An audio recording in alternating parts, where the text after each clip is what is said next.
Hello guys, welcome to our channel learn with Vaibhav और मैं हूं आपका इंडियन प्रोफेसर। आज का हमारा टॉपिक बहुत ही इंपॉर्टेंट है।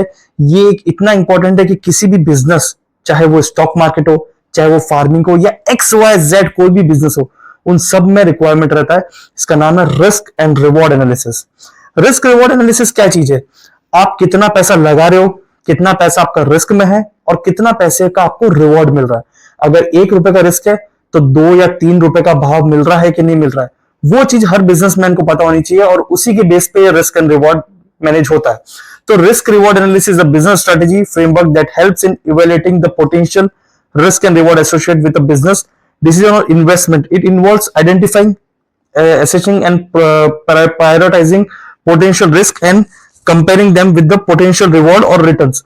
ये सारी थ्योरी है, ये आप इसके अंदर अपने वीडियोस को पॉज कर करके भी पढ़ सकते हो। और हाँ, अब इस वीडियो के अंदर बहुत मैथमेटिकली चीजें भी आने वाली है, तो अपनी कुर्सी की पेटी थोड़ी सी बांध लीजिए।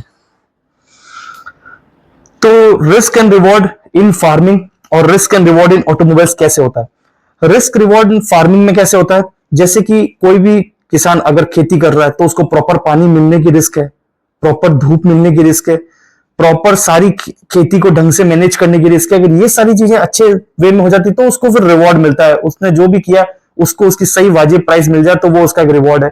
और इसी तरीके से ऑटोमोबाइल्स में कैसे है कि कोई भी कार कंपनी अगर कंपनी की डिजाइन लेके आ रही है, और काफी बार ऐसा हुआ कि कुछ कंपनी की जो डिजाइन थी वो लॉन्च तो ही, पर वो ज्यादा टाइम तक चल नहीं पाई, तो इस वजह से वो जो ऑटोमोबाइल की डिजाइन है वो उसका रिस्क हो गया। और रिवॉर्ड, जब अगर कोई ऑटोमोबाइल्स की कंपनी आई, डिजाइन सही और वो लोगों ने बहुत जल्दी अडेप्ट कर ली, तो वो एक अच्छी उनका रिवॉर्ड हो जाता है।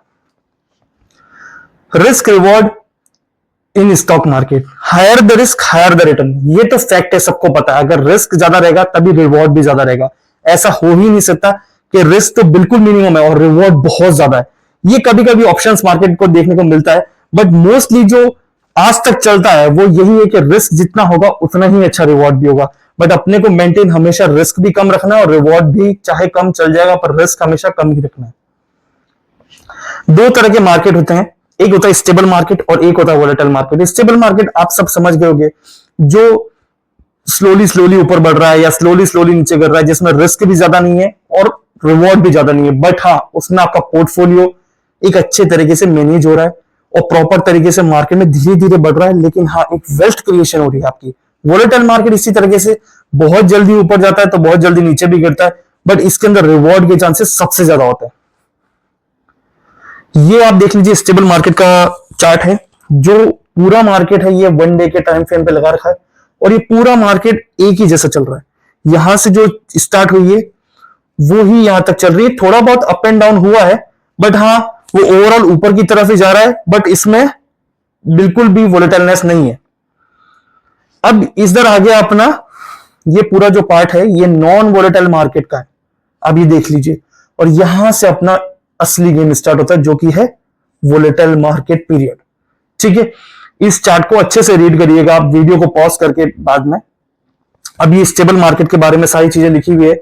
इन दिस मार्केट स्टॉक मार्केट और मूव वन साइडेड, जैसे कि मैंने आपको ऑलरेडी बता चुका हूं कि इसके अंदर मार्केट वन साइडेड मूवमेंट होता है। अब हम पढ़ेंगे अगले स्लाइड पे। Volatile market, in this market we have to maintain SL on the basis of safety. इसमें सेफ्टी रखना ज्यादा इंपॉर्टेंट है वोलेटाइल मार्केट में, क्योंकि जो मोस्टली लोग निपटते हैं मार्केट में या लॉस फेस करते हैं या बहुत ज्यादा प्रॉफिट बेस करते हैं वो वोलेटाइल मार्केट में करते हैं। स्टेबल मार्केट में आप ना ही ज्यादा लॉस फेस कर पाओगे पर हाँ प्रॉफिट भी कम ही मिलेगा।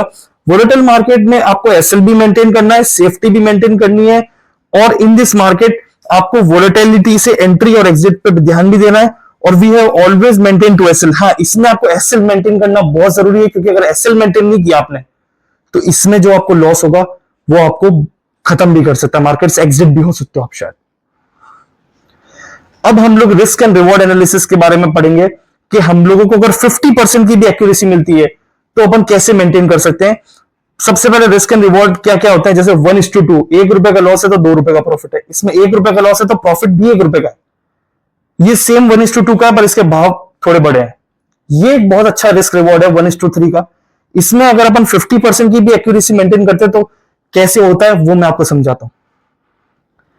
5 लेवल में आपने वर्क किया, ऑब्वियसली 50% है तो 5 कॉल में लॉस होगा, 5 में प्रॉफिट होगा। और आप 10 लेवल में टोटल वर्क कर रहे हो, तो 5 में लॉस हो तो आपको कितना प्रॉफिट हुआ? 5 रुपए का। 5 में प्रॉफिट हुआ तो आपको कितना प्रॉफिट हुआ? 3 के हिसाब से 15 रुपए का।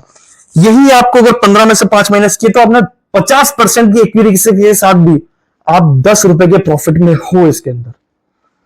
और यही अगर आप रिस्क रिवॉर्ड मेंटेन नहीं करते, एसएल नहीं लगाते और आपको 70% की एक्यूरेसी आप मेंटेन कर रहे हो, सोच लो, फिर से एक बार समझ लेना, 70% की एक्यूरेसी और रिस्क रिवॉर्ड आप मेंटेन नहीं कर रहे हो, तो प्रॉफिट बुकिंग 5, 2, 4, 6, 2, 7, 3, टोटल 29। ठीक है, 7 लेवल में। फिर एसएल के टाइम पे 10, कभी 10 रुपए का एसएल लग गया, कभी 12 का एसएल लग गया, कभी 15 का एसएल लग गया। और ये सेटिस, ये मैं मेरे प्रैक्टिकली मेरे लाइफ में जो जितने लोगों से मैं मिला हूं, जितने लोगों को मैंने ट्रेडिंग पोर्टफोलियो देखा है, उसी के बेस पे मैं बता रहा हूं कि ऐसा लोगों को लॉस हुआ है मार्केट के अंदर, कि जब प्रॉफिट हुआ तब तो थोड़ा थोड़ा प्रॉफिट हुआ, पर जब लॉस हुआ तो उन्होंने वेट किया कि अब प्रॉफिट में आ जाएगी पोजीशन, अब प्रॉफिट में आ जाएगी, बट आई नहीं और उनको ओवरऑल लॉस बुक करना पड़ा। सो आज का हमारा वीडियो खत्म होता है। If you like our video तो share with your friends and family to spread awareness. Thank you.